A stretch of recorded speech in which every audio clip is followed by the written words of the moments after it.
Donc, bonsoir à tous. Merci Anne-Françoise d'être avec nous ce soir pour cette conférence. Tu peux commencer à nous présenter, voilà, c'est comment s'épanouir au travail sans tomber sous l'emprise d'un harceleur et divers synonymes de ces profils toxiques. On a hâte de t'écouter. On n'hésitera pas à te poser des questions. Je ferai l'intermédiaire. Afin que, voilà, que la conférence soit fluide ce soir. Et je sais que tu répondras à toutes nos questions. Je sais, voilà. Avec grand plaisir. Bonsoir à tous. Et puis, merci Alexandra de m'avoir invitée à venir vous parler de ce sujet particulièrement important, qui me tient à cœur. Et voilà, comment s'épanouir au travail sans tomber dans l'emprise d'un harceleur. Je voudrais vous dire quelques mots sur ce que je vais aborder aujourd'hui, quel programme on va avoir ensemble. Et puis, en effet, n'hésitez pas tout au long de cette conférence, si vous avez des questions, Alexandra relayera. Donc, alors, je vous propose quelques thèmes. Déjà, essayer de comprendre pourquoi il est dangereux de ne pas savoir repérer le harcèlement. Alors là, évidemment, je vais beaucoup parler de la sphère du travail, mais vous verrez que finalement, il y aura beaucoup de points communs également dans la sphère privée, puisque les harceleurs sévissent évidemment pas uniquement au travail, et qu'il est important de savoir le repérer en général, ce phénomène. Je vous parlerai également des conséquences psychologiques et physiologiques du harcèlement, donc sur la santé mentale et physique. Je vous expliquerai comment ça se passe. On verra qu'il y a un scénario en 3 actes qui est très répétitif, très stéréotypé, et je vous le décrirai en détail. Et puis, on passera ensuite à comment faire, comment réagir face à un harceleur quand on en a détecté un, et encore faut-il le détecter. Donc, c'est pour ça qu'on prendra beaucoup de soins pour essayer de repérer ce phénomène qui est parfois assez masqué. Et également, pour les thérapeutes qui sont parmi nous, je vous parlerai des traitements que l'on peut proposer aux patients qui sont sujets ou victimes de harcèlement au travail. Donc, voilà un petit peu notre programme de cette conférence. Et j'aimerais démarrer par un petit quiz en 6 questions. Alors là, vous allez pouvoir utiliser le chat. Si vous pensez que c'est vrai, vous mettez V. Si vous pensez que c'est faux, vous mettez F. Pour voilà, voir un petit peu quels sont les principaux thèmes qu'on va aborder et quelques questions assez importantes qui nous concernant le harcèlement. Alors, première question, le harcèlement moral entraîne les mêmes conséquences sur la santé que le stress. Alors, dites-nous si vous pensez que c'est vrai ou faux, V ou F. Alors, je te fais un petit retour en même temps. Donc, nous n'avons que des V. Et on n'a que des V. Alors, je réponds déjà à une première question. Est-ce qu'on pourra avoir accès à un replay? Car je capte mal. Oui, donc la conférence de ce soir sera rediffusée sur la chaîne YouTube du centre. Et en lien dans la liste des conférences de l'année, je vous mettrai le lien, donc ce sera très accessible et très audible et très clair, j'espère. Et donc, sinon, nous n'avons que des V. Voilà. Ah bah, tout le monde a faux alors. Tout à l'heure, je vous expliquerai la différence entre le harcèlement et le stress, et je vous expliquerai qu'effectivement, lorsque l'on subit l'un ou l'autre, eh bien, le tableau clinique n'est pas le même. Les conséquences sur la santé ne sont pas les mêmes, pas exactement les mêmes. Vous verrez qu'il y a une temporalité, vous verrez qu'il y a une évolution qui se passe lorsque le harcèlement perdure et que le tableau devient de plus en plus sévère à ce moment-là, et que là, on va voir qu'effectivement, ce n'est pas la même chose que le stress et que ça n'engendre pas les mêmes pathologies. Donc, c'est important du coup qu'on en parle tout à l'heure. Alors, deuxième question. Les personnes harcelées sont souvent soutenues par leurs collègues. Vrai ou faux?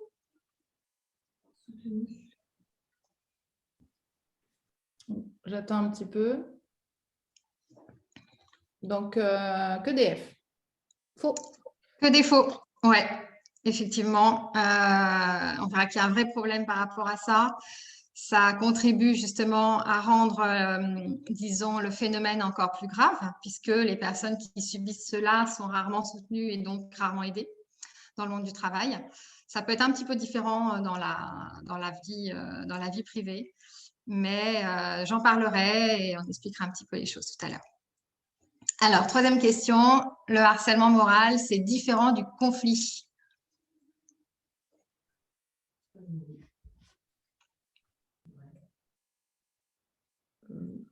J'attends encore un petit peu.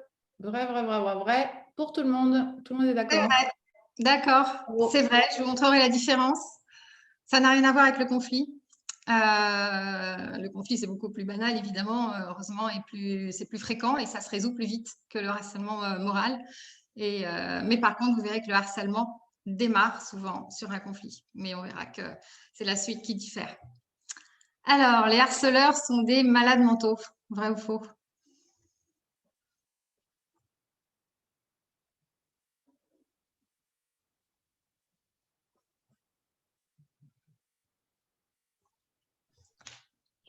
Donc, que des faux.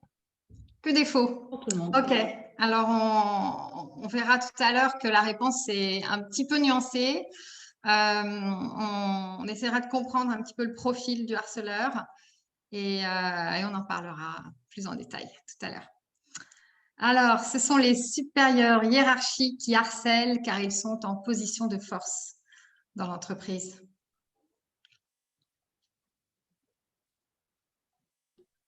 Alors, un petit peu plus varié. Faux, faux, vrai, faux, faux, vrai, faux, vrai, faux. D'accord. Faux. Ok.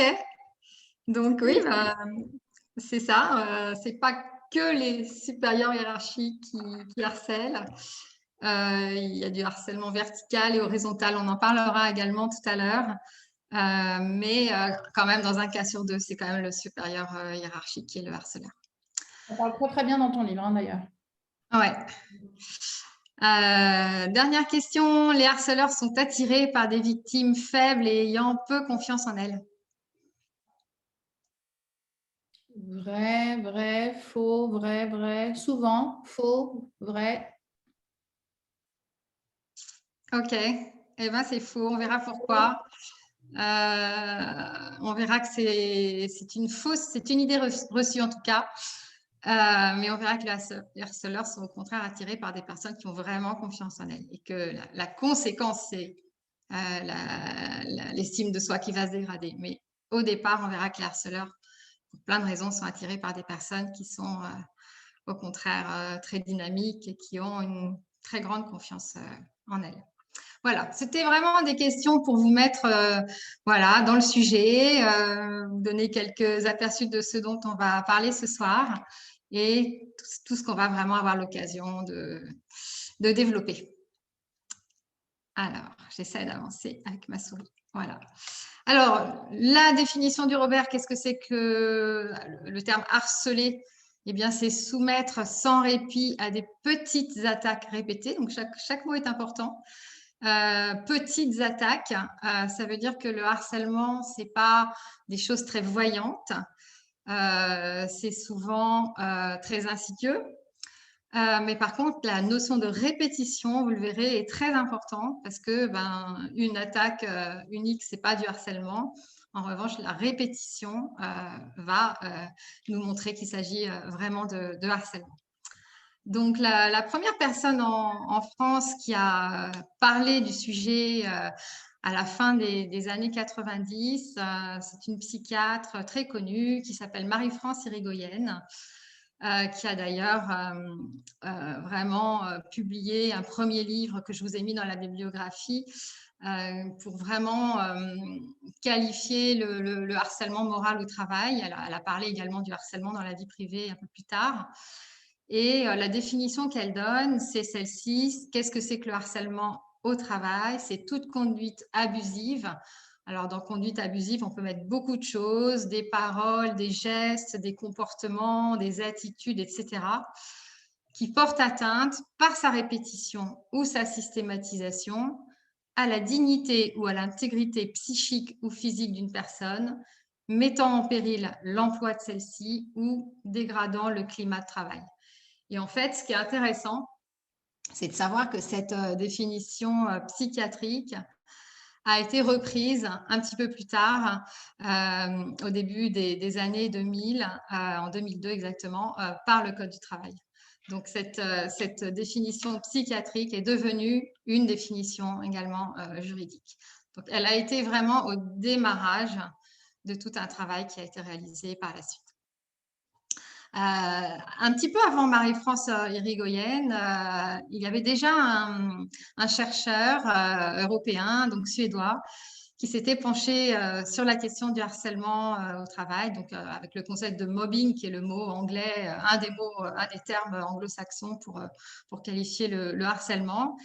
Et il donne également cette définition. Il parle d'enchaînement sur une assez longue période de propos et d'agissements hostiles exprimés ou manifestés par une ou plusieurs personnes envers une tierce personne. Et le but de ces agissements est la manipulation de la cible.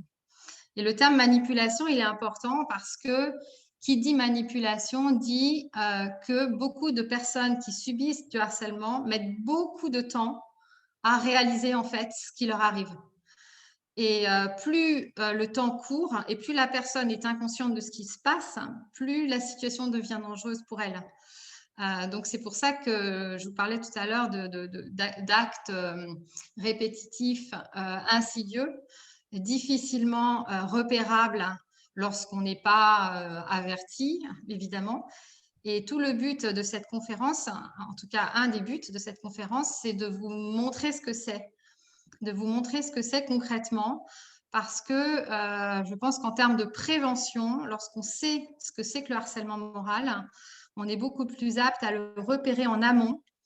Et plus tôt on le repère, moins on risque de tomber dans l'emprise, évidemment. Alors que plus le temps passe, plus la situation devient préoccupante. Donc, du coup, difficile de repérer, difficile de s'en remettre aussi après. Exactement. Beaucoup de personnes, d'ailleurs, s'en veulent. C'est ce que me disent les patients à ce sujet lorsqu'elles ont décrypté la chose, évidemment, et qu'on a pu en parler et analyser et revenir sur ce qui s'est passé. Beaucoup de personnes s'en veulent. On me dit, mais pourquoi je ne l'ai pas vu? Mais pourquoi je me suis laissé faire? Pourquoi je n'ai pas pu me défendre?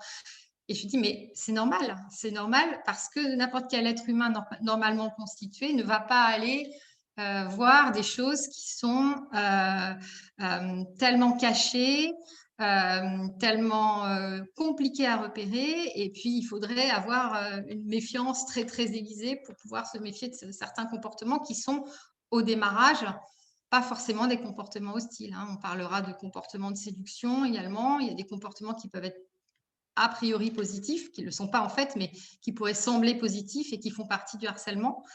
Donc, pour plein de raisons, et on fait beaucoup de psychoéducation avec les patients pour leur expliquer tout ça, pour justement les déculpabiliser, de ne pas avoir su d'emblée repérer, se défendre, etc. Mais c'est tout un travail qu'on fait aussi avec les patients, en effet, quand on décortique le sujet. Donc, ce qu'explique Heinz Lehmann, donc, par rapport à ce qu'il appelle donc le mobbing ou le harcèlement moral, c'est que ça démarre toujours par des conflits. Donc, c'est ce que je vous disais tout à l'heure. Souvent, ça démarre par des conflits, par des petites attaques, par des petites plaisanteries pas très drôles, des petites mesquineries, des choses comme ça. Par exemple, se moquer du nom d'une personne, par exemple. Ça peut commencer par des petites choses comme ça, tout à fait, qui peuvent sembler tout à fait anodines.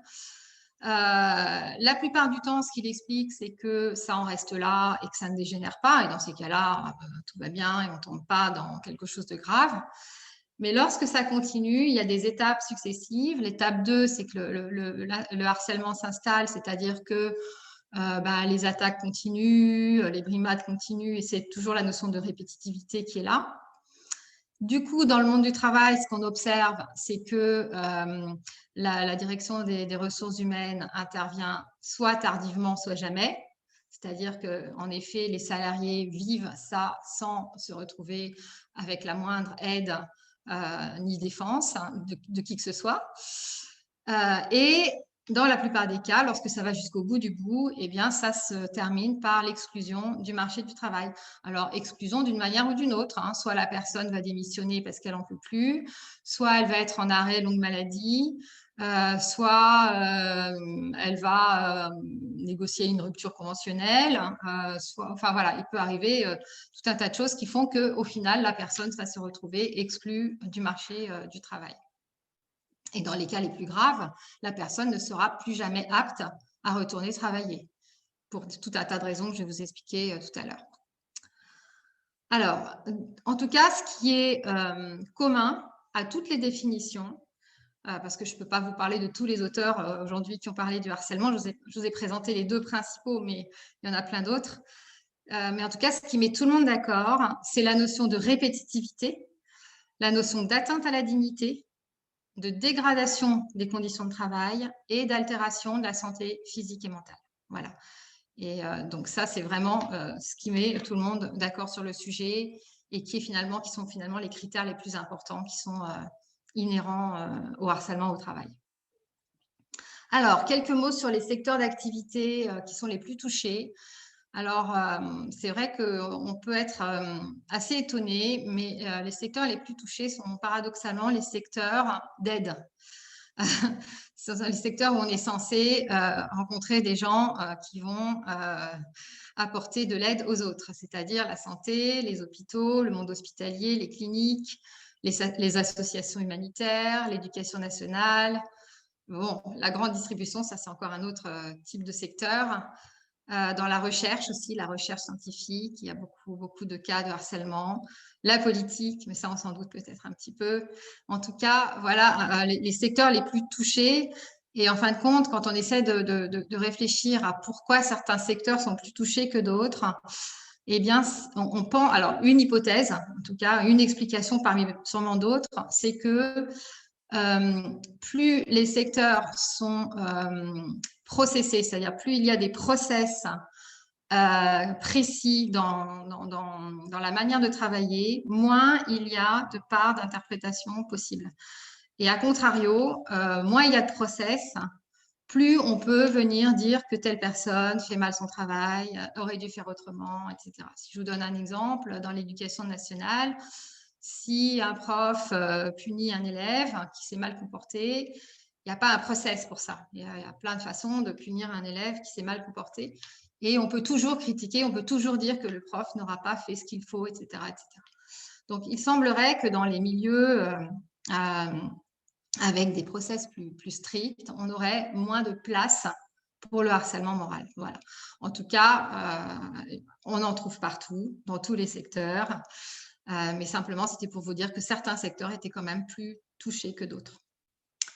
Je ne sais pas s'il y avait des questions, Alexandra, comme je t'ai vu bouger tout à l'heure. Je me suis demandé s'il y avait déjà des questions. Non, pas de questions Non, pour l'instant. d'accord. Je te ferai un petit signe et puis je te les poserai au fur et à mesure. D'accord. Ah si, alors quelqu'un a dit, Anne dit, je pensais à l'hôpital qu'il y avait beaucoup de process. Donc, Alors, plus rigide, moins de harcèlement. Bon, non. En tout cas, c'est un secteur qui est très touché, l'hôpital. Très, très touché. Et donc, moi, j'ai beaucoup de patients, médecins, infirmiers qui sont extrêmement touchés par ce phénomène. Donc, on peut en parler avec les collègues qui ont de l'expérience à l'hôpital, en tout cas. Avec plaisir. Si tu veux intervenir. Ouais. Voilà. Alors, donc quelques mots sur dans quel sens ça se passe. C'était Alors, juste. attends, une petite question avant. Bah, justement, avons-nous des chiffres sur le harcèlement en entreprise? Des chiffres sur quoi? Harcèlement en entreprise. Il y a en permanence des enquêtes sur le sujet. Donc, les chiffres d'une fois sur l'autre ne sont pas toujours exactement les mêmes. Mais en tout cas, disons que globalement, ce qu'on peut dire, c'est que lorsque l'on fait une enquête à intenter et que l'on essaie de savoir combien de personnes se sentent harcelées dans le monde du travail, eh bien, on retrouve un chiffre énorme. On retrouve à peu près 25% des salariés qui se disent harcelés. Quand on regarde de plus près, c'est-à-dire quand on regarde vraiment les critères, c'est-à-dire qu'est-ce que c'est que le harcèlement et qu'est-ce que les personnes vivent au travail, on trouverait autour de 3-4% à intenter. Quand on fait une enquête, là, faisais une enquête là en ce moment, c'est ce qu'on trouverait à peu près entre 3 et 4% de personnes qui sont véritablement harcelées au sens strict du terme. Donc, ce n'est pas un phénomène aussi, comment dire ça, aussi fréquent que cela, mais n'empêche que les personnes à qui ça arrive, c'est dramatique.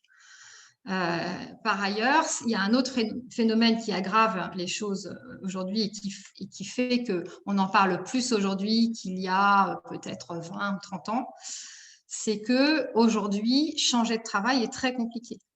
C'est-à-dire qu'une personne qui subit un harcèlement au travail aujourd'hui, qui fait partie des 3 ou 4% des personnes qui subissent aujourd'hui, vont le subir peut-être demain et après-demain. C'est-à-dire qu'avant de pouvoir trouver un autre travail, avoir le ressort pour cela, trouver l'énergie pour cela, etc., il va se passer beaucoup de temps.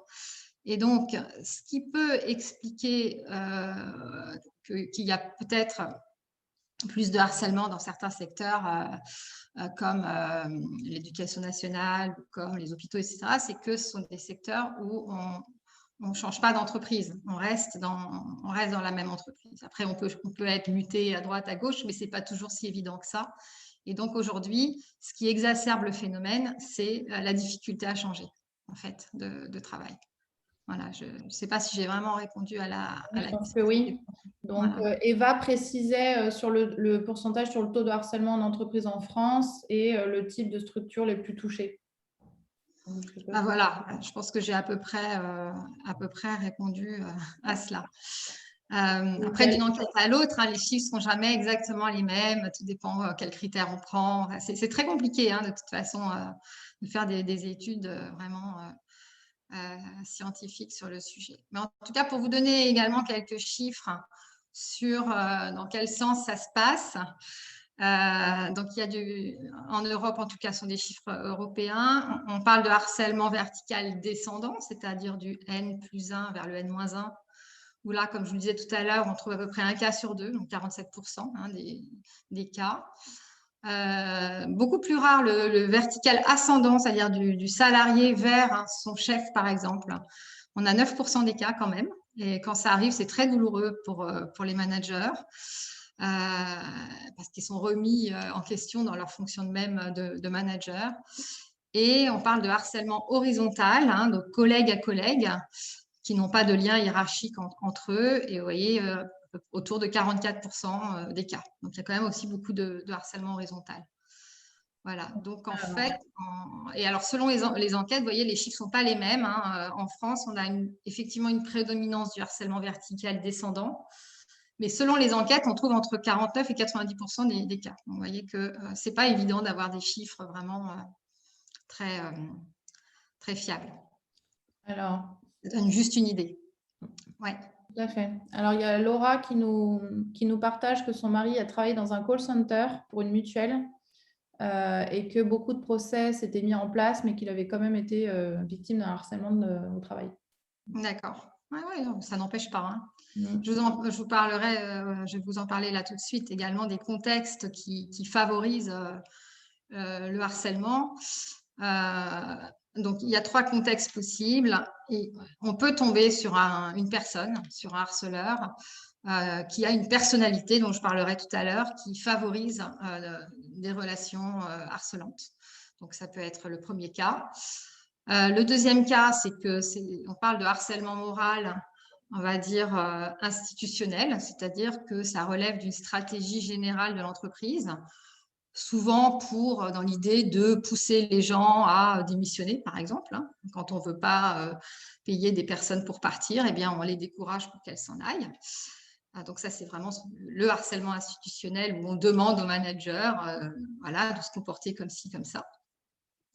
Et on peut parler aussi de harcèlement qui est le fait d'un groupe, c'est-à-dire que quand on se retrouve dans une entreprise dans laquelle le terrain est déjà miné, c'est-à-dire où il y a un fort niveau de stress, où il y a une organisation floue, où il y a un management vraiment dénué de reconnaissance, où il y a trop de laxisme. Vous voyez que là, tout ça, ça forme un terreau favorable au harcèlement également. Donc, il peut y avoir plusieurs causes, plusieurs origines possibles qui vont favoriser ou non le harcèlement moral. Par exemple, une organisation floue avec beaucoup de laxisme va laisser faire, ne va pas intervenir et va faire que ça peut perdurer pendant des années. Alors, il y a une question, si tu veux. Comment différencier le manque de performance que l'on remonte à un salarié d'un harcèlement, une personne mise en cause qui n'accepte pas le feedback et considère qu'elle est harcelée? Oui, je vais en parler tout à l'heure. Je vais en parler tout à l'heure quand je vous parlerai du diagnostic différentiel justement entre le stress et le harcèlement. Donc, je ne sais pas qui posait la question, mais si je n'ai pas répondu à la fin de l'exposé, vous pourrez reposer la question, mais je pense que je vais répondre. Alors, donc voilà, pour juste un petit peu enfoncer le clou par rapport à ce que je disais juste avant. Donc, les organisations qui favorisent le harcèlement, c'est quand il y a donc un fort niveau de stress, une organisation floue, peu de reconnaissance, du laxisme dans le management. Ça peut être aussi l'inverse du laxisme, ça peut être un climat très rigide, très procédural également. Ça peut être aussi le décalage entre ce qui est prescrit et ce qui est réalisable. Quand on prescrit des objectifs qui ne sont pas réalisables, par exemple, c'est favorable au harcèlement. Et lorsqu'on est dans un climat de dévalorisation de la relation humaine. Voilà un petit peu, encore une fois, le terreau fertile qui favorise le harcèlement. Alors, justement, pourquoi est-ce que personne ne bouge quand une personne subit du harcèlement et que tout autour, ça se sait et qu'on voit qu'il se passe quelque chose et qu'une personne est en souffrance? Là, c'est très étonnant parce qu'on peut quand même parler de non-assistance à personne en danger. On s'est quand même beaucoup posé la question de pourquoi on n'aide pas les personnes qui sont malmenées comme cela au travail. Donc, il y a plusieurs réponses possibles. Alors, cette liste n'est pas exhaustive forcément, mais en tout cas, plusieurs hypothèses possibles en fonction des situations. Les témoins peuvent être eux-mêmes manipulés.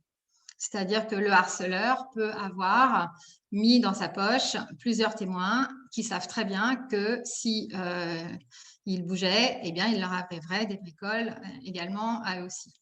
Donc, la peur, c'est le point 2 qui est souvent relié au point 1.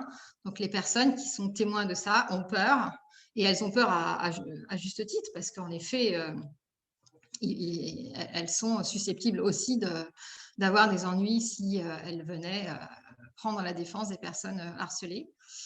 Il y a également beaucoup de déni dans tout ça, c'est-à-dire que souvent on entend des paroles comme si cette personne subit cela, c'est que peut-être elle a fait quelque chose, peut-être qu'on ne sait pas tout, peut-être qu'il se passe des choses qui font que cette personne subit du harcèlement. Et donc, il y a une forme de déni qui fait que les personnes se rassurent en se disant, après tout, ça ne nous regarde pas et laissons les choses faire. Une autre raison, c'est que également la victime, dans un premier temps en tout cas, masque inconsciemment le phénomène. C'est-à-dire qu'elle ne se plaint pas, elle ne demande pas d'aide, pas tout de suite en tout cas, pas dans les premiers temps. Pourquoi? Parce que tout simplement, elle n'a pas conscience de ce qu'elle vit. Donc, comme elle n'en a pas conscience, elle ne peut pas demander d'aide et au contraire, elle a plutôt honte de ce qui lui arrive et elle a plutôt même tendance à se culpabiliser, à penser que c'est de sa faute et à se demander ce qu'elle a bien pu faire de mal qui fait qu'elle en est arrivée là. Donc, la victime elle-même peut, en n'étant pas consciente de ce qui se passe, ne pas susciter de l'aide autour d'elle. Souvent, la responsabilité est retournée également contre elle. Ça, c'est le phénomène de manipulation et c'est aussi le phénomène de déni, c'est-à-dire que ça rejoint ce que je vous disais tout à l'heure mais c'est peut-être elle qui a fait quelque chose et peut-être que cette personne a quelque chose à se reprocher et que donc c'est normal qu'elle vive du harcèlement. Et puis, comme la personne qui vit cela va finir par devenir très irritable, avec une humeur qui va se dégrader, elle va devenir agressive potentiellement, et bien forcément, la boucle est bouclée et là, elle va produire de l'agacement autour d'elle. Et là, on va dire, cette personne n'est pas une personne agréable, c'est normal qu'il lui arrive tout ça.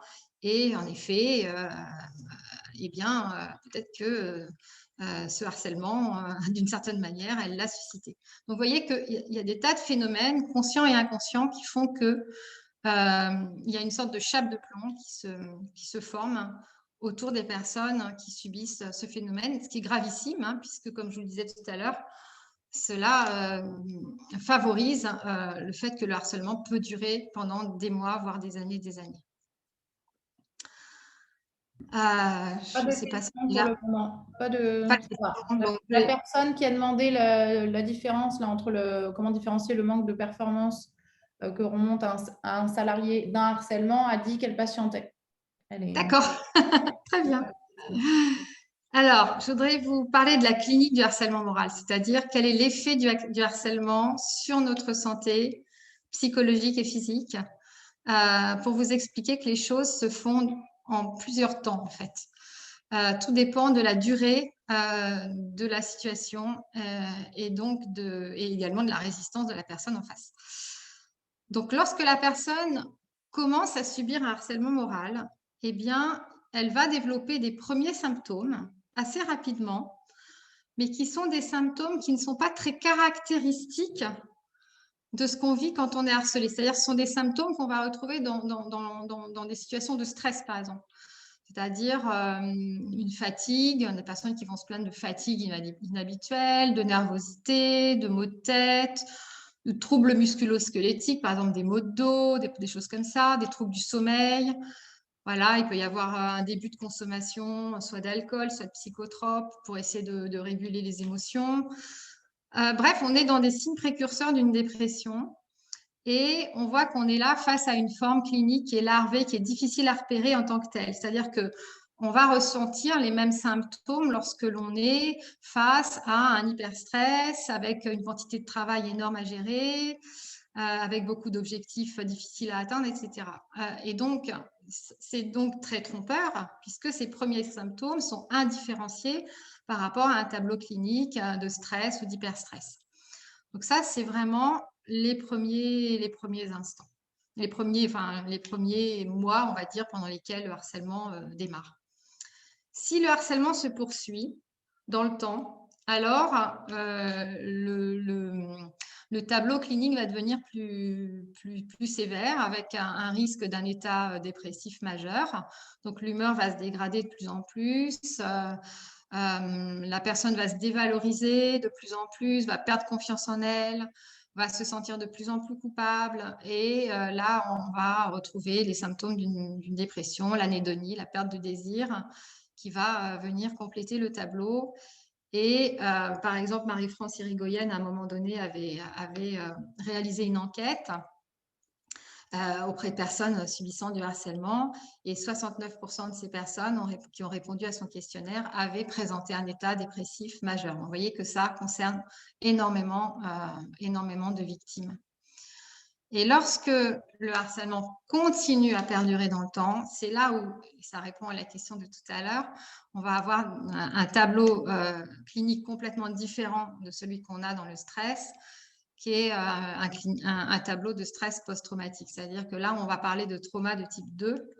Ce n'est pas du trauma comme celui que l'on vit lorsqu'on vit un événement grave et subi. Là ce n'est pas un événement subi, c'est un événement dans le temps, puisque le harcèlement, ça s'inscrit dans le temps.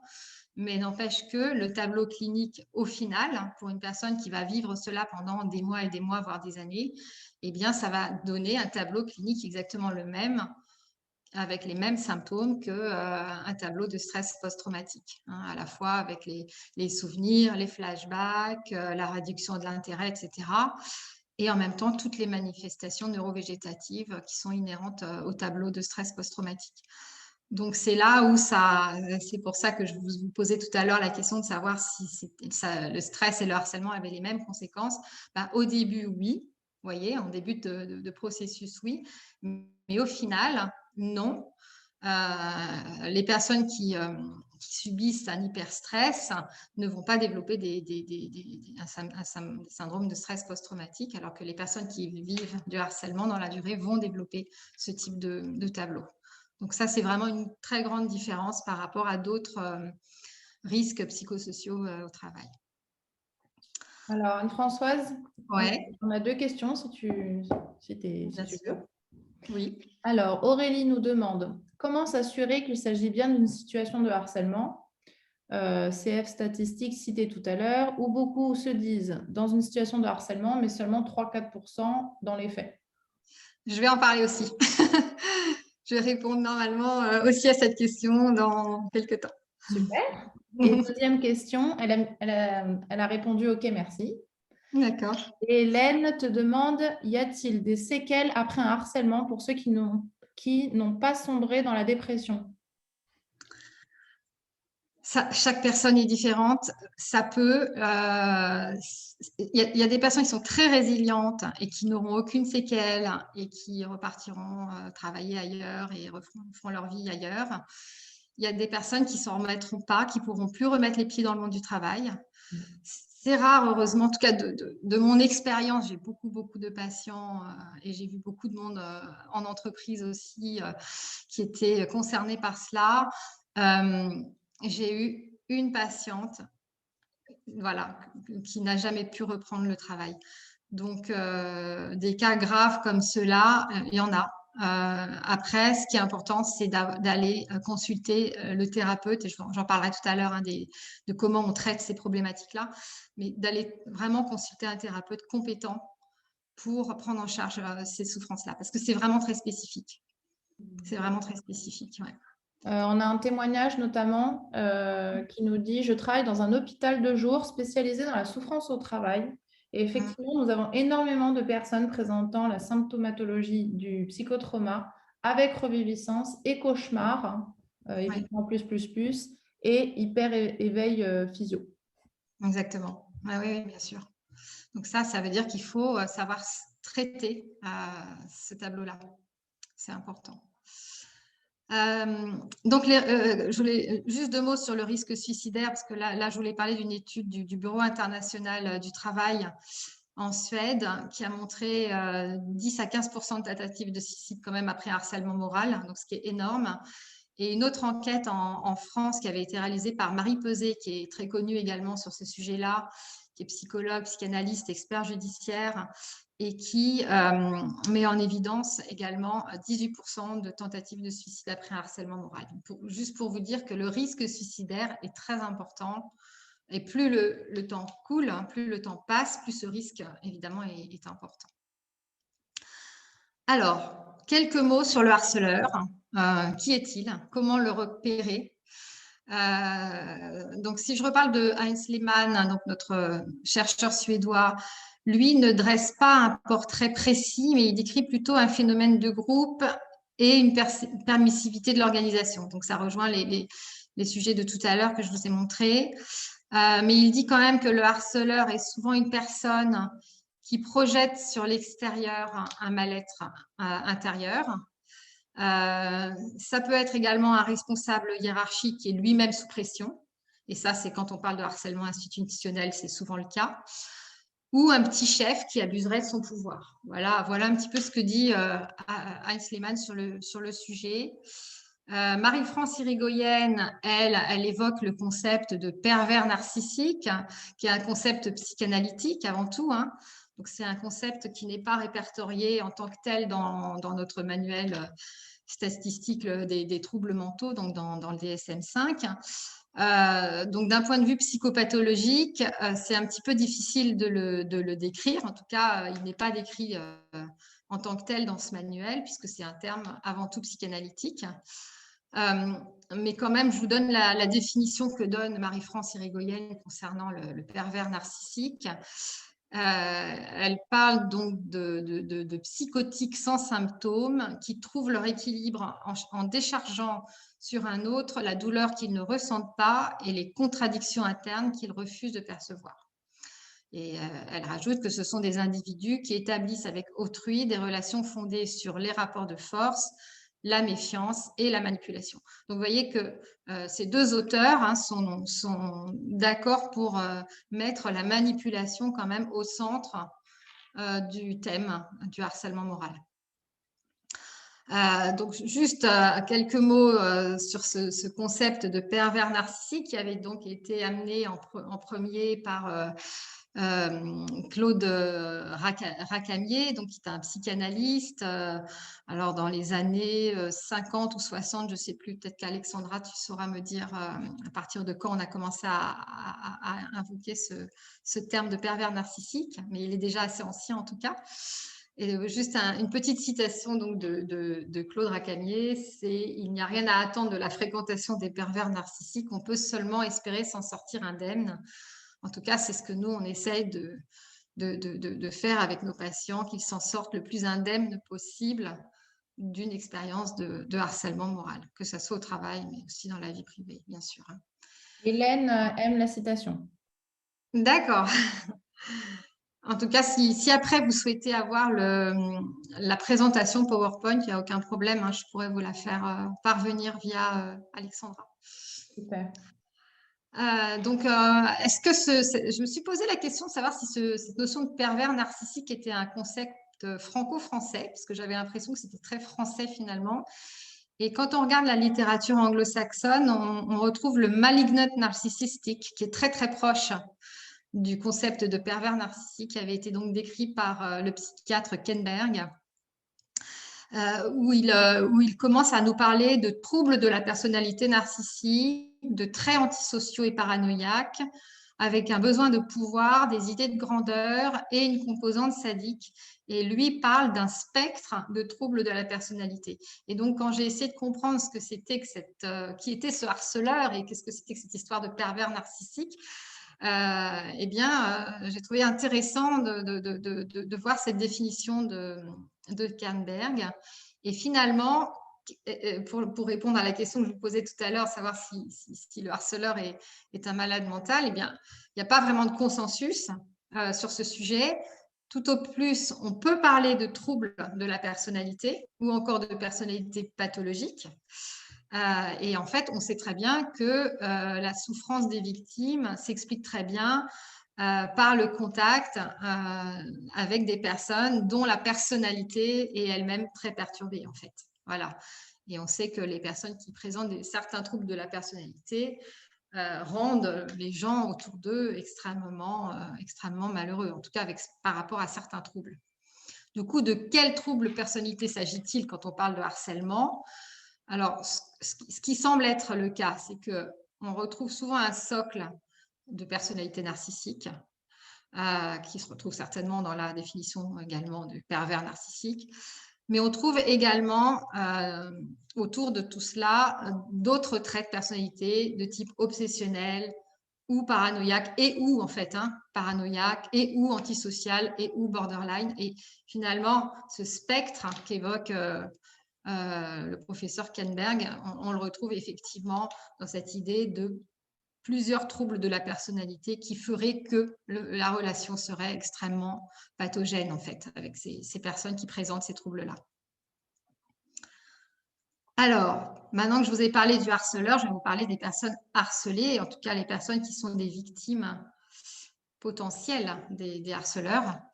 En fait, il y a quand même une typologie, c'est-à-dire que les harceleurs ne sont pas attirés au hasard par n'importe quel type de personne.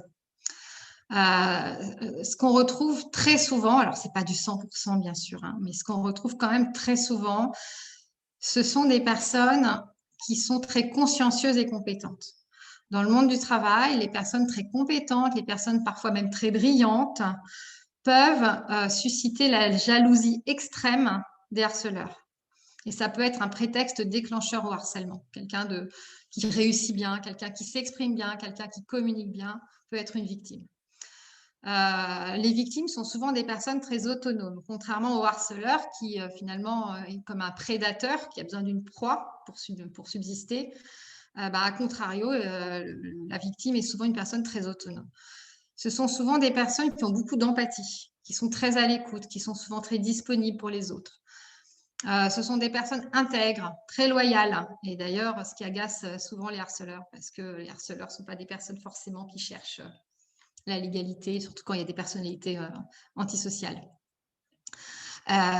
Donc, ce sont des personnes qui sont souvent dynamiques, qui sont plutôt affirmées, qui ont plutôt beaucoup d'énergie. Ça peut être aussi des personnes différentes. Alors, ce que j'appelle différentes, c'est ce qu'on appelle des prétextes déclencheurs. Par exemple, être une femme dans un milieu d'hommes, être un senior parmi des juniors ou l'inverse, être étranger ou avoir une couleur de peau différente, etc. Donc là, on va parler de discrimination, évidemment. Et en tout cas, la différence est souvent un prétexte déclencheur au harcèlement moral. Au travail, mais pas que au travail. Hein. À l'école, c'est pareil. Hein. Chez les élèves à l'école, c'est évidemment la même chose. Et en tout cas, ce que dit Heinz Lehmann, c'est que les personnes qui sont victimes de harcèlement moral ne présentent pas généralement de troubles particuliers de la personnalité, contrairement aux harceleurs. Donc finalement, dans le jargon que l'on utilise nous en thérapie comportementale et cognitive, on parle de schéma cognitif, on parle de schéma inconscient. En fin de compte, ce qu'on peut dire, c'est que les personnes victimes ont des schémas inconscients qui attirent les schémas inconscients des harceleurs. Et c'est ça qui fait que le harceleur ne va pas choisir au hasard les victimes. Anne-Françoise, du coup? Oui. Alors, des petites interventions. Alors, plein de personnes voudraient le PowerPoint et te remercier. D'accord. Sinon, Agnès demande comment identifier les PN harceleurs si on n'est pas psychologue. Et il y a une proposition de réponse parce qu'ils entrent en compétition ou c'est de la jalousie. Ah non, c'est une autre question. C'est Hélène qui demande, voilà, qu'est-ce qui les motive? Donc, comment identifier, même quand on n'est pas professionnel de santé, et qu'est-ce qui les motive? Alors, comment identifier? Alors, ça dépend si on est dans la posture d'une victime, d'une personne qui subirait cela. Si c'est le cas, faites confiance à vos petites antennes. Autrement dit,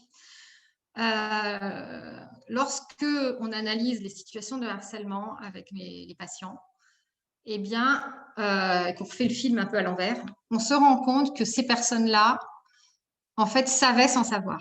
Autrement dit, votre cerveau le plus profond, votre cerveau reptilien, qui est le cerveau de la survie, il détecte le harceleur avant que le cortex, qui est le cerveau qui pense, le cerveau conscient, ne le sache. Et comment est-ce que ça se traduit? Ça se traduit par des symptômes physiques. Autrement dit, je vais vous parler tout à l'heure de la séduction. Le harceleur est souvent un grand séducteur.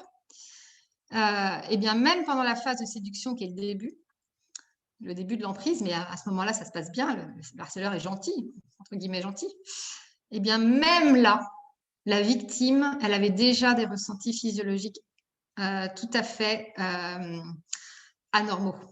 C'est-à-dire qu'elle arrivait le matin au travail, elle pouvait avoir une boule dans le ventre, sans savoir pourquoi. C'est souvent des manifestations digestives, des personnes qui vomissent avant d'aller au travail, des personnes qui ont des tensions musculaires, des personnes qui ont des maux de tête. En tout cas, le corps parle en général en premier. Et quand le corps parle en premier, alors que normalement tout va bien et qu'il ne se passe rien de spécial et qu'on a conscience de rien, lorsque on fréquente une personne et que à chaque fois que l'on fréquente cette personne, le corps exprime quelque chose de pas normal, c'est-à-dire des symptômes physiologiques qui sont quand même inhabituels, ça doit mettre la puce à l'oreille. Ça doit mettre la puce à l'oreille. C'est une manière de répondre à la question de quand on n'est pas psy, comment savoir si on est face à quelqu'un comme ça ou pas. Donc, il y a des personnes avec lesquelles on ne sait pas expliquer pourquoi, mais on n'est pas à l'aise. Pourtant, la personne est gentille, pourtant, elle est aux petits soins, pourtant, mais il y a quelque chose qui ne va pas. Vous voyez? Donc, moi quand je parle de prévention, je dis toujours, faites confiance à votre instinct. Il est là pour vous dire quelque chose ne va pas, quelque chose ne tourne pas rond dans cette relation. Après, si vous avez ce sentiment-là, allez en parler avec un spécialiste, allez en parler avec un thérapeute qui est formé à ça et qui va vous aider à décrypter.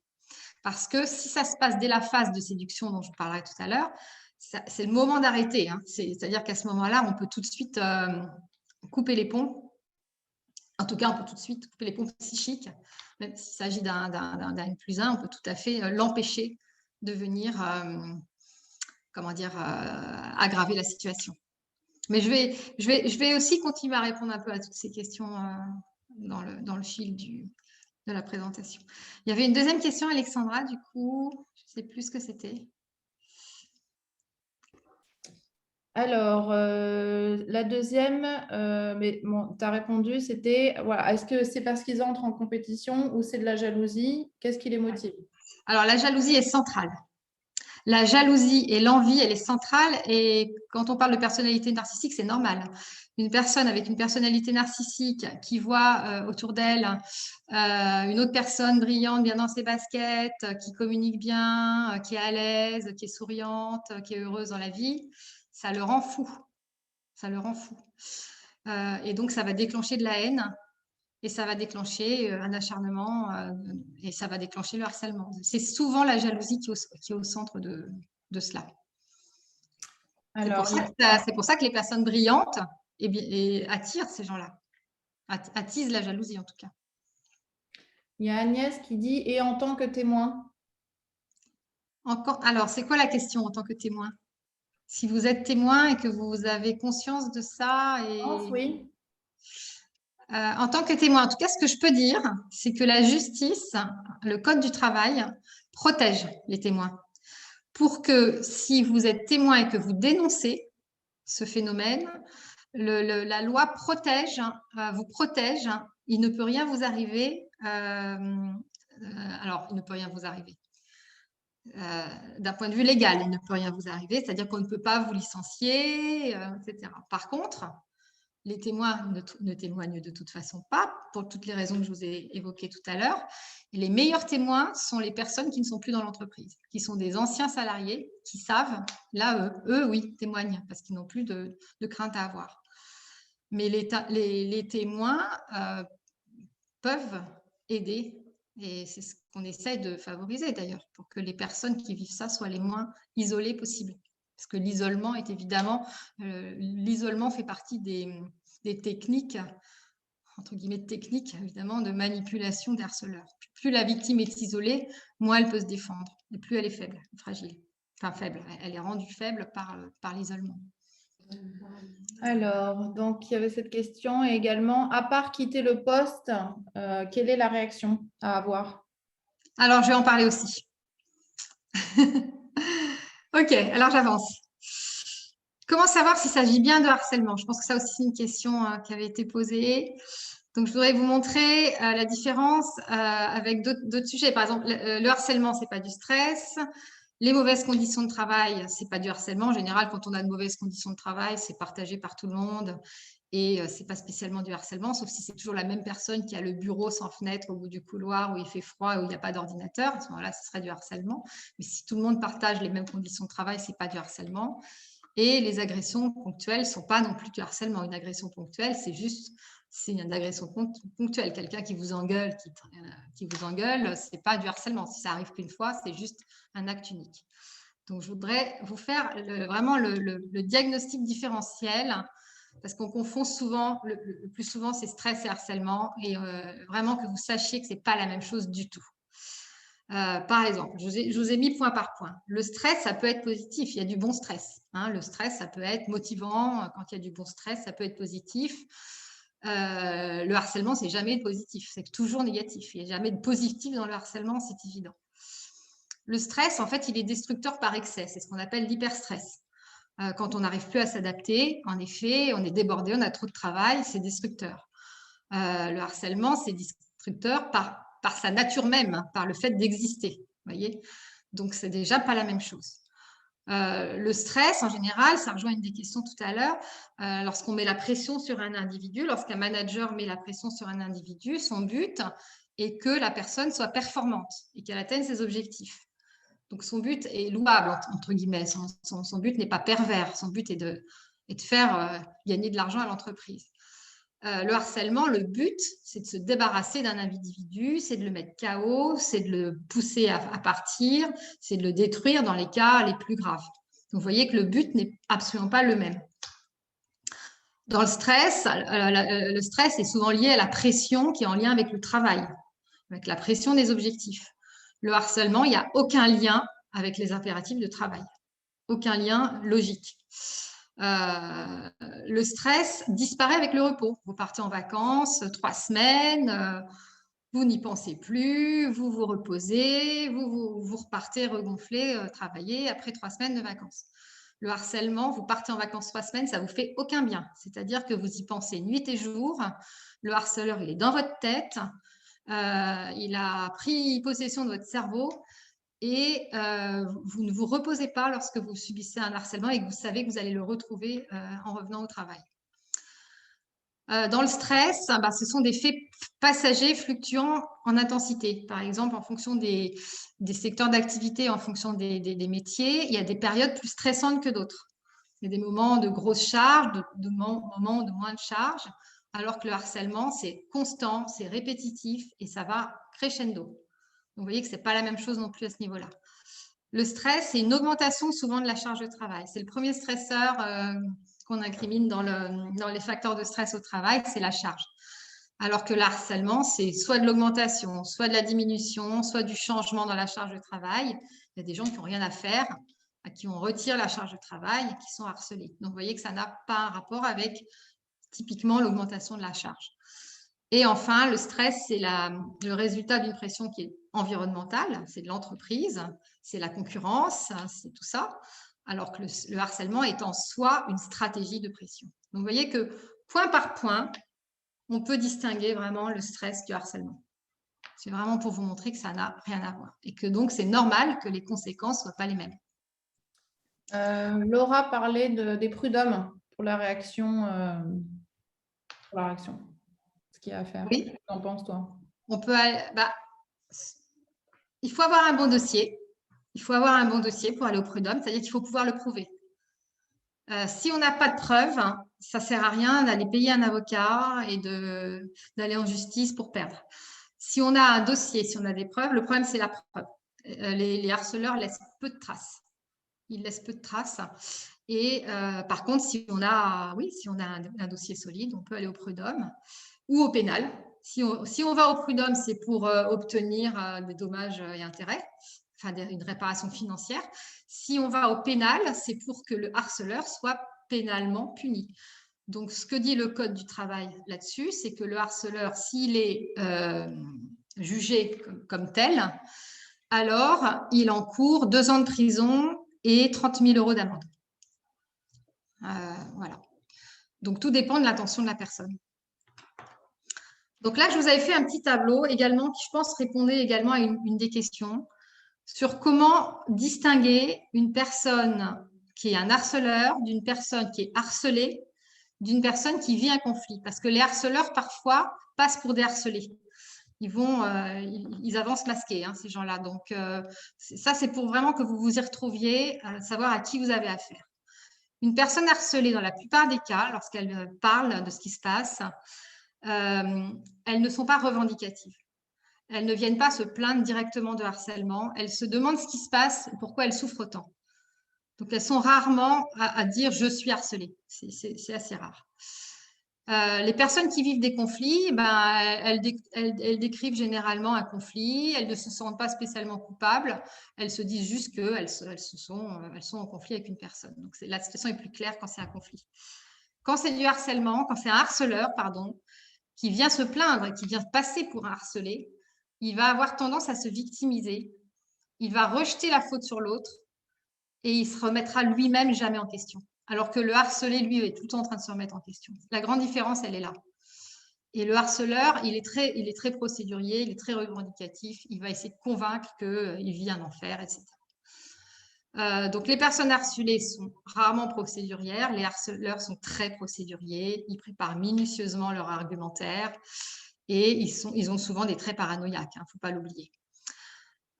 Au niveau du tableau clinique, on peut faire la différence. Une personne harcelée, stade 3, elle est en stress post-traumatique. Donc, ça se voit au niveau clinique, évidemment. Attention, mais au début, ça ne se voit pas, je vous le rappelle. Par contre, les harceleurs ne sont pas déprimés. Ils souffrent rarement de dépression, ils n'ont pas de plainte somatique particulière, ni psychique.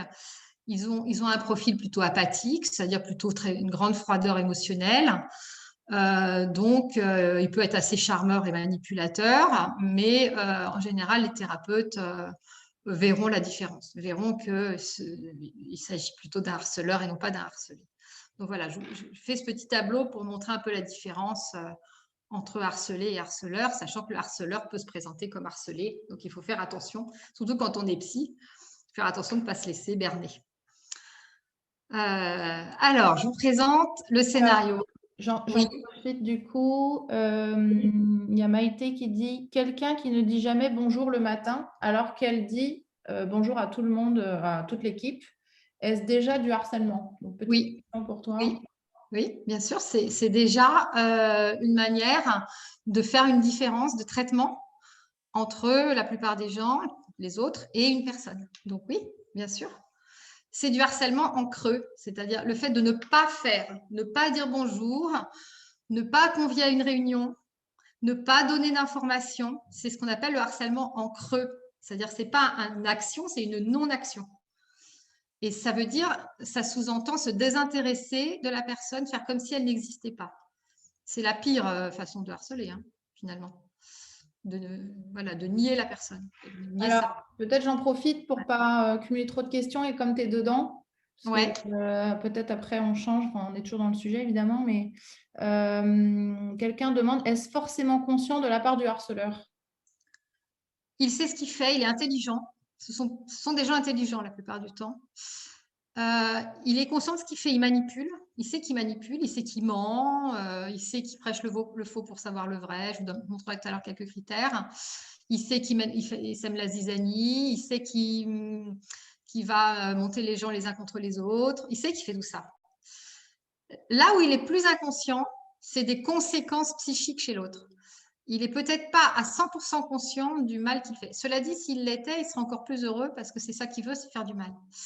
Mais il y a une certaine apathie psychique chez ces gens-là, c'est-à-dire l'inverse de l'empathie, qui fait qu'il n'a pas peut-être conscience à 100% des conséquences. Mais en tout cas, il sait très bien ce qu'il fait. Et en général, c'est calculé, c'est prémédité.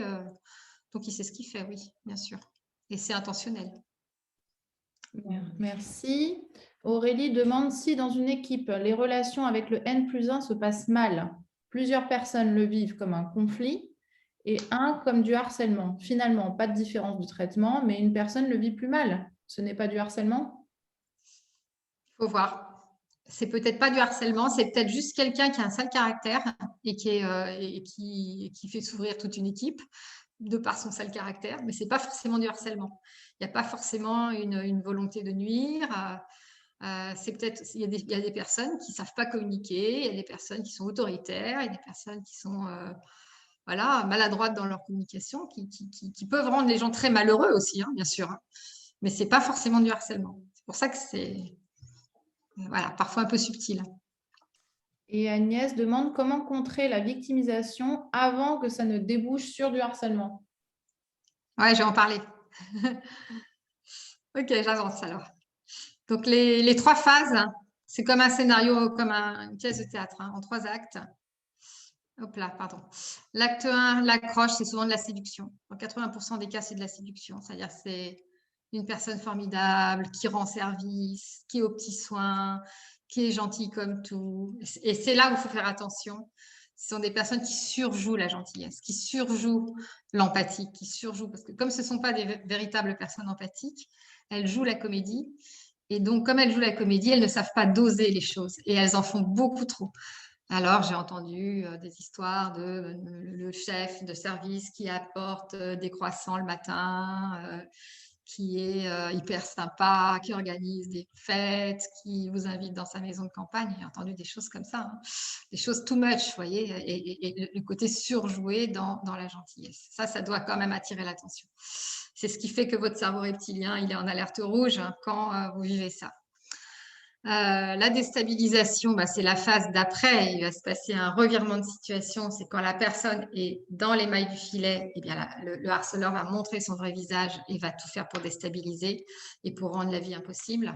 Et ça, dans le monde du travail, ça se caractérise par l'engagement, c'est-à-dire quand la période d'essai est passée, quand la personne est engagée dans une mission longue avec le harceleur en question, quand la personne a eu une promotion professionnelle et qu'elle va être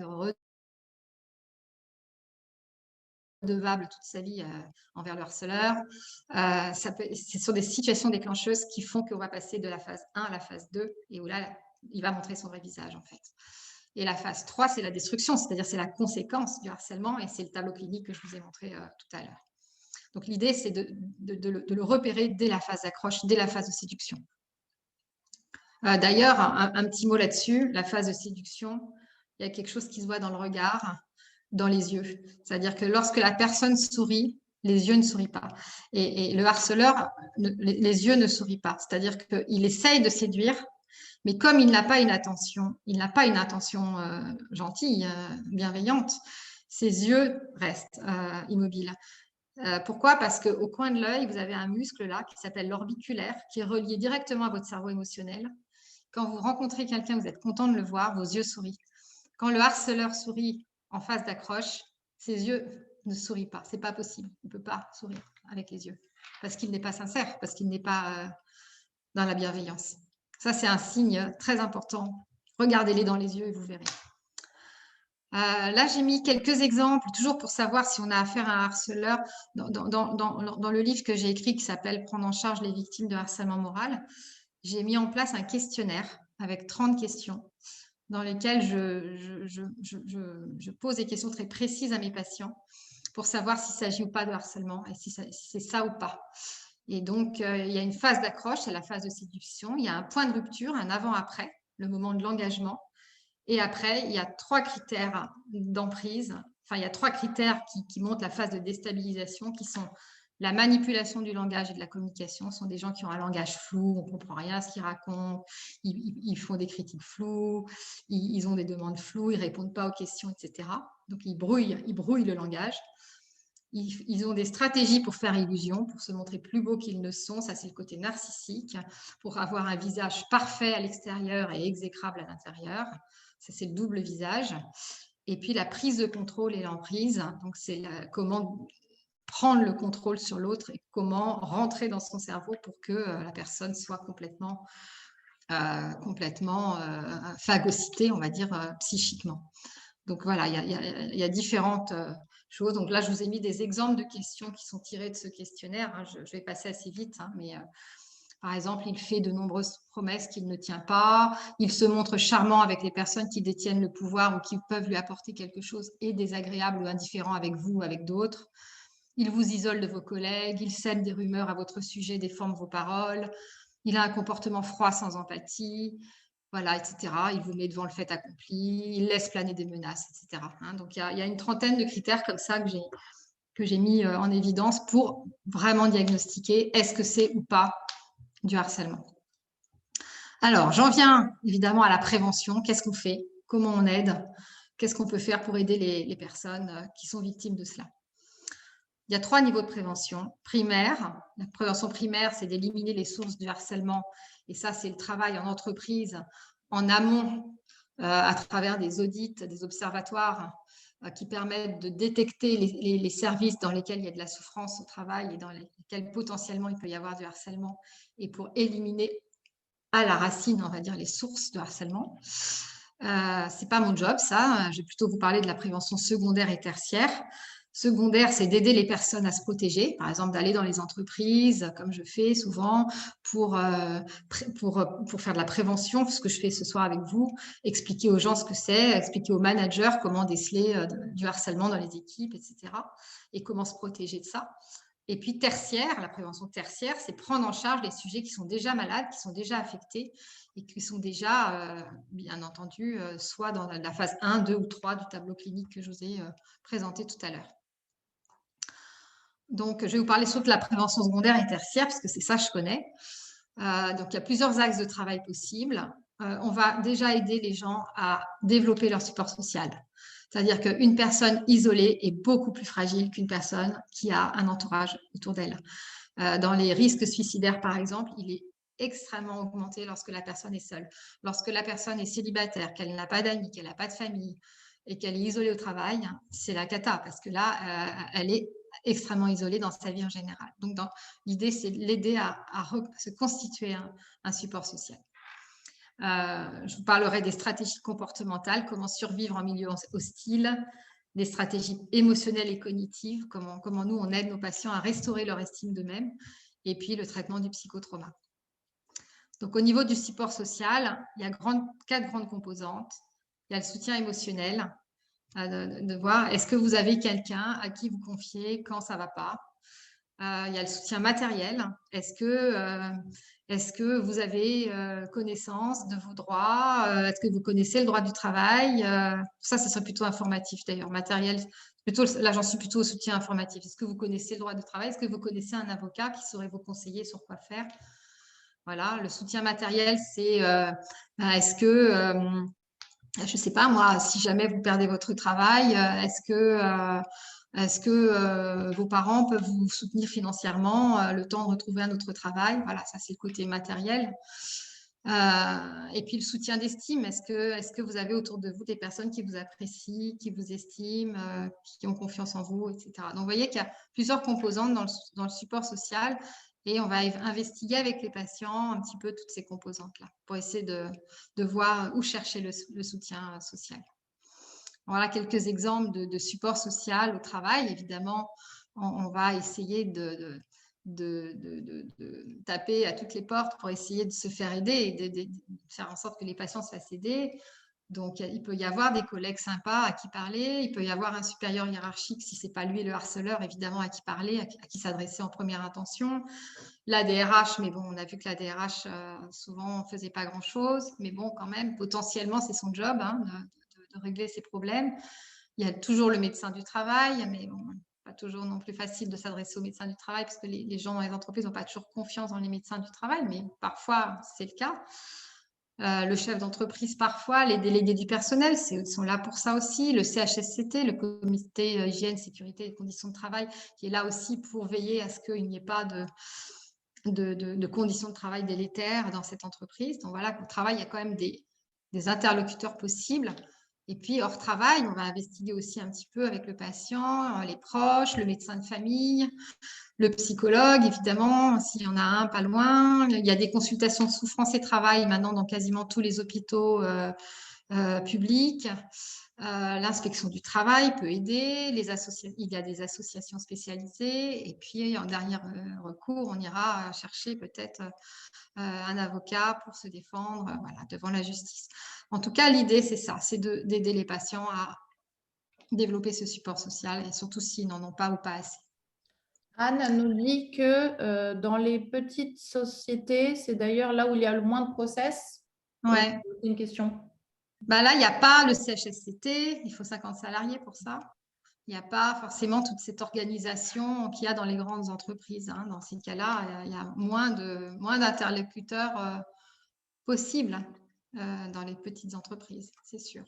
Et j'en profite, Hélène demande comment sont pénalisées les entreprises qui n'ont pas, malgré les signalisations, stoppé les harceleurs. Eh bien, ça dépend. Au plus, le chef d'entreprise écopera de 2 ans de prison et de 30 000 € d'amende. Mais c'est au cas par cas, en fait. C'est au cas par cas. La justice tranche à chaque fois au cas par cas. Donc, il n'y a pas de règle générale. Ça peut être des dommages et intérêts à payer. Ça peut être plein de choses. Donc, il n'y a pas une réponse unique. Alors, je vois que le temps passe, donc j'avance sur les stratégies comportementales. Donc là, l'idée, c'est d'aider nos patients à survivre en milieu hostile tant qu'ils sont confrontés aux harceleurs.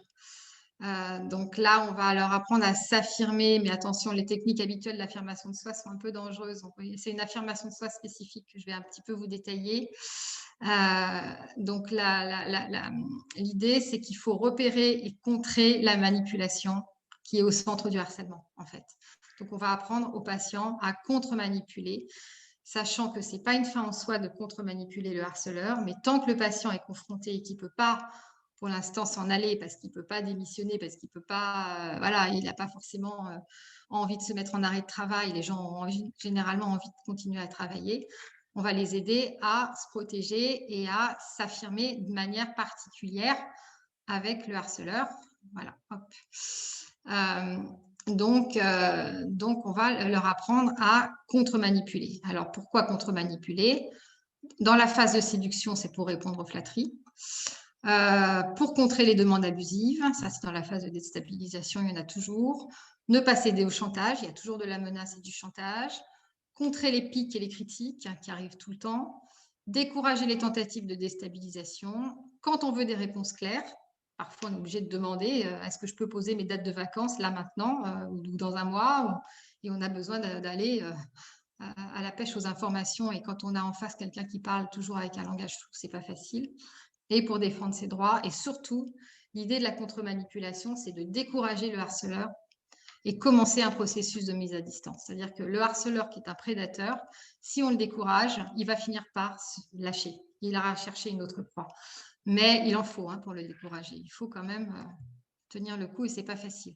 Donc nous, on aide les patients tant bien que mal à tenir le coup face à ça. Donc, je vais vous montrer les 10 principes de la contre-manipulation. Qu'est-ce qu'on essaie de leur faire comprendre et qu'est-ce qu'on essaie de leur faire faire finalement, c'est de ne pas montrer ses émotions. Ça, c'est très important. Le harceleur, qui est un prédateur, se nourrit des émotions négatives de la victime. Donc, ne pas montrer ses émotions, rester stoïque, c'est important. Alors, c'est pas facile à faire, évidemment, tout ça, mais on essaye quand même d'aider les patients à le faire. De toujours communiquer sur un mode logique et rationnel, pas d'émotionnel dans la communication. Jouer l'indifférence et la neutralité, donc ça va avec tout ça. Faire des phrases floues, je vous montrerai tout à l'heure la technique du brouillard. Ne pas donner jamais d'informations personnelles au harceleur, rester dans des généralités, ne pas parler de soi. Ne jamais se montrer ni agressif ni passif, donc toujours neutre. Rester calme et poli, quoi qu'il arrive, parce que l'agressivité, ça va jouer contre la personne, évidemment. Ne jamais justifier. Refuser de rentrer dans des discussions qui mènent à rien ou qui mènent à la dévalorisation, donc couper court aux discussions. Et ne jamais parler des autres, ne jamais donner son opinion sur quelqu'un d'autre. Donc, vous voyez que c'est des mesures de protection, c'est la self-défense psychique, c'est du blindage émotionnel pur et dur qui permet de survivre le moins longtemps possible, parce qu'il ne faut pas que ça dure trop longtemps, parce que c'est épuisant de faire ça, mais ça permet quand même de tenir le coup quelques temps avant de trouver une solution de sortie. C'est ça qu'on leur dit aux nos patients. On leur dit, on ne va pas rester des mois et des mois à faire ça, mais s'il faut le faire pendant quelques temps, on le fera. Et donc, à travers des jeux de rôle, en consultation, moi, je leur montre et je joue avec eux comment faire, comment répondre, etc. Et comment se comporter face aux harceleurs. Donc, la technique de brouillard, elle est très utile avec les harceleurs. C'est une manière d'aller sur leur terrain de langage flou. C'est-à-dire, eux, ils parlent flou, et ben, on va parler flou avec eux. Et donc, c'est une manière de mettre du brouillard entre soi et le harceleur. C'est-à-dire que lorsque le harceleur va avoir des réflexions désagréables, va envoyer des pics, des critiques, etc., eh bien, c'est des phrases toutes faites qui veulent tout et rien dire, mais qui permettent de mettre du brouillard. Alors, des phrases comme, voilà, chacun son opinion, chacun ses goûts, on peut penser ça, si tu le dis, ça dépend, personne n'est parfait, on verra bien. Voilà, c'est des phrases, on va apprendre, alors en fonction du contexte et en fonction de ce que le patient vit, on va apprendre au patient à répondre sans vraiment répondre, mais tout en répondant quand même, pour tenir tête au harceleur, le regarder droit dans les yeux et lui montrer tu me fais pas peur. En fait, c'est ça le but du brouillard, c'est de lui dire tu me fais pas peur, je te réponds. Mais je te réponds sans me mouiller, sans donner mon avis, sans me mettre en difficulté. Donc ça, c'est une technique vraiment de blindage, encore une fois, émotionnel, qui permet de se protéger. Oh là là, ça passe vite le temps. Je vais vous parler rapidement des techniques cognitives. On va travailler sur les schémas, les fameux schémas cognitifs, qui sont des schémas inconscients chez le harcelé. Je vous ai parlé de gens très empathiques, très à l'écoute, etc. Et en fin de compte, on va essayer de désamorcer cela vis-à-vis du harceleur. Et en fait, le harceleur va repérer les schémas inconscients, va repérer les gens qui sont très à l'écoute et il va les culpabiliser, il va chercher à les culpabiliser et à les faire croire responsables d'avoir mal agi, d'avoir fait des erreurs, les rendre coupables d'être heureux, d'avoir des réussites, etc. Puisque c'est la jalousie, encore une fois, qui est au centre de tout cela. Donc voilà, le harceleur va repérer ça et donc il va se servir de certaines représentations des harcelés, comme voilà, les harcelés, ils sont des gens qui aimeraient être aimés, reconnus, estimés par les personnes de leur entourage. ne pas blesser, de se voir, pas faire de la peine, être à la hauteur dans toutes les situations, prendre les bonnes décisions, penser aux autres avant de penser à soi. Voilà, les personnes harcelées sont des personnes qui fonctionnent souvent sur ces modes-là. Et donc, du coup, le harcèlement, ça va provoquer une représentation très négative de soi, comme une image de soi, de je ne suis pas compétent. C'est ça que ça va provoquer, le harcèlement. La personne va être persuadée qu'elle n'est pas compétente, qu'elle n'est pas à la hauteur, qu'elle n'est pas intéressante, qu'on ne peut pas l'aimer, qu'elle est un imposteur, qu'elle est inférieure aux autres. Et c'est ça que provoque le harcèlement. Et c'est là où le harcèlement provoque une dégradation de l'estime de soi très forte. Et du coup, nous, on va travailler avec une technique qu'on appelle la thérapie cognitive processuelle. C'est une technique que j'enseigne beaucoup en ce moment et qui est très efficace pour justement aider nos patients à modifier cette estime de soi très dégradée qu'ils ont d'eux-mêmes et pour justement assouplir ces croyances négatives et dysfonctionnelles pour justement restaurer une bonne image d'elles-mêmes et lever tous leurs blocages, etc. Parce qu'il y a des gens qui vont vraiment croire qu'ils sont nuls, qui vont vraiment croire qu'ils sont imposteurs, qui sont vraiment mauvais, etc. Donc, on va utiliser cette technique très puissante pour restaurer vraiment leur estime. Ça, c'est vraiment au cœur du travail du psychologue que de faire ça. Et puis, en phase 3, quand il y a du stress post-traumatique, eh bien, on va travailler avec de l'exposition aux souvenirs traumatiques, des techniques de MDR. Ça, c'est un travail long de reconstruction, de digestion émotionnelle du psychotrauma. Et ça, il faut que ce soit des thérapeutes spécialisés dans le trauma. Je vais vite là, parce que je sais que c'est l'heure. Voilà, donc quelques petites actions préventives, collectives. Il faudrait améliorer le recrutement, ne jamais, et on devrait faire appel à des psychologues qui savent repérer ces personnalités toxiques. Ne jamais recruter des managers avec des personnalités comme ça serait quand même une bonne chose. Améliorer l'information de tous les salariés dans les entreprises, proposer de la formation, afficher clairement une charte expliquant l'éthique de l'entreprise. Il y a beaucoup d'entreprises qui font ça, bien sûr. Sensibiliser la direction générale qui doit être partie prenante, sinon ça ne sert à rien. Voilà quelques actions rapides, mais positives de prévention possible dans les entreprises. Voilà, quelques petits conseils pour les personnes harcelées. Qu'est-ce qu'il faut faire? Parler à ses proches, informer son employeur si c'est possible, sensibiliser ses collègues si c'est possible, tout noter, réunir toutes les preuves possibles en cas si on veut aller au prud'homme ou au pénal.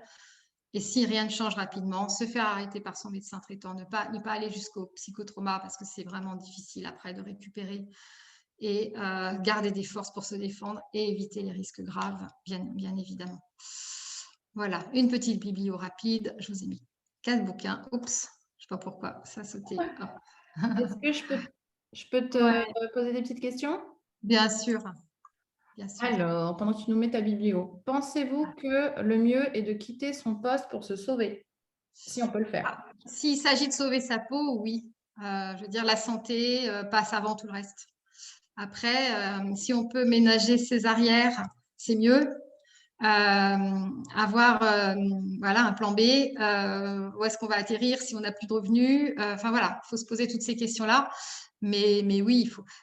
Moi, ce que je remarque, c'est que les gens sont souvent trop courageux, ils veulent aller bosser, ils veulent faire face, ils veulent et des fois je leur dis écoutez, ne vous ruinez pas la santé pour autant quand même. D'ailleurs, Hélène demande pourquoi n'est-on pas capable de les déstabiliser à notre tour? Les harceleurs, pourquoi on n'est pas capable de les déstabiliser? Justement, la contre-manipulation, c'est fait pour ça. La contre-manipulation, c'est fait pour ça. C'est fait pour les déstabiliser. C'est-à-dire que c'est fait pour qu'ils se rendent compte qu'ils ne sont pas omnipotents comme ils le croient et qu'on peut leur tenir tête, en fait. Mais c'est tout un art et c'est pas facile à faire. Mais dans ce livre-là que j'ai écrit pour le grand public, il y a toutes les techniques dedans de contre-manipulation de A à Z, comment faire, comment gérer la situation quand on est encore confronté. C'est un livre que j'ai écrit avec une avocate aussi. Il y a tous les renseignements au niveau légal également sur comment apporter des preuves. Je vous le recommande, hein. Je vous le recommande à tous. Ouais, je sais que tu viens de le lire. Ouais, top. Super. Top. Et donc, voilà, c'est très pratique. Avec un petit peu aussi de noix de Saint-Jacques pour qu'on puisse dîner. Ah, attention, on entend les menus du soir. Coupez vos micros. Ok. Donc, voilà, je vous ai mis les 2 livres de référence, les 2 auteurs dont je vous ai parlé, Lehmann et Irigoyen. Je vous ai mis ce livre qui est donc dédié au grand public sur le harcèlement au travail. Et celui-là, c'est pour les thérapeutes, pour prendre en charge les victimes, pour aider les thérapeutes à savoir prendre en charge les victimes de harcèlement au travail.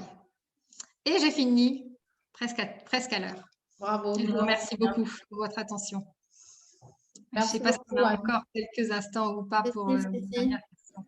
Alors, une recommandation d'un ouvrage d'entraînement pratique et accessible pour apprendre à contre-manipuler. Est-ce que Ben, justement, celui-là, il y a tout dedans. J'ai tout mis dedans. Parfait. Ouais. Donc, beaucoup de personnes te remercient, te disent bravo. Ah, il y a beaucoup de messages, que c'était très captivant et intéressant. Merci beaucoup. Merci pour cette belle conférence. Toujours très clair, donc quelqu'un qui a l'air de te connaître. Merci à vous. Je ne dirai pas le nom. Merci à vous. La partie sur la contre-manipulation et en particulier était très intéressante. Merci avec plein de i. Merci beaucoup, merci beaucoup. Merci beaucoup, c'était passionnant. Et sinon, le PowerPoint, comment le récupérer? Alors, comment est-ce qu'on peut le mettre quelque part Oui, sur une plateforme oui, quelconque? ça m'évitera des dizaines de mails. Ouais, si on peut Voilà. le mettre sur le site du centre, Voilà. mettre le lien de la conférence et le support à côté. Absolument. Je vais vous remettre l'adresse mail hein. Et la conférence également sur YouTube. Voilà. Si vous avez d'autres questions qui vous viennent, j'ai mis mon adresse mail en bas. Vous pouvez la noter et j'y répondrai avec plaisir. C'est afchaperon@gmail.com. Ça, je peux le mettre aussi. Bon, on en reparlera. Peut-être si sur le peut-être accessible à tous.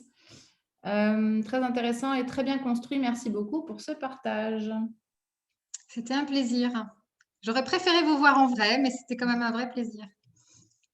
Oui, c'est parce que Anne-Françoise n'est pas avec nous en France. Et de toute façon, Oui. Covid, on se protège encore un peu, mais j'espère que les conférences reprendront en réel bien prochainement. On a l'intervenant du mois prochain, Maximilien Bachelard, qui sera en présentiel et en visio. On fait des conférences mixtes. Et puis, on a eu un ou deux intervenants aussi, mais là, c'est normal. Cette année, c'était voilà, beaucoup de distanciel. Et on invitera régulièrement Anne-Françoise, si elle est d'accord, à faire des conférences. Donc, vous la verrez en vrai. La prochaine fois sur en vrai. C'est super. Est-ce que vous avez d'autres questions avant qu'on termine là pour ce soir, pour aujourd'hui, pour ce mois-ci? Pas spécialement. Très important comme thème, dit Elisabeth. Merci au CTINT également pour l'organisation. Merci Agnès. C'est toujours un plaisir. N'hésitez pas à faire des propositions de thèmes d'ailleurs pour l'année prochaine pour le cycle, deuxième cycle de conférences. On peut demander à Anne-Françoise d'ailleurs aussi, qui sait faire plein de choses. Ouais, j'aimerais bien venir vous parler de la thérapie processuelle de gestion. Aussi. Je pense que je vais te proposer ça. Bon, bah, écoutez, pas d'autres questions. On va arrêter là pour ce mois-ci.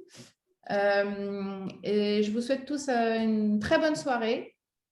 Et voilà, j'espère que ça a pu vous aider, vous instruire, vous inspirer. Et on vous dit au mois prochain si vous êtes là encore parmi nous. Bonne soirée à tous. Bonne soirée. Merci Anne-Françoise. C'était un grand plaisir. Merci de m'avoir invitée. C'est normal. Et à bientôt. Bonne soirée à tous. Ciao.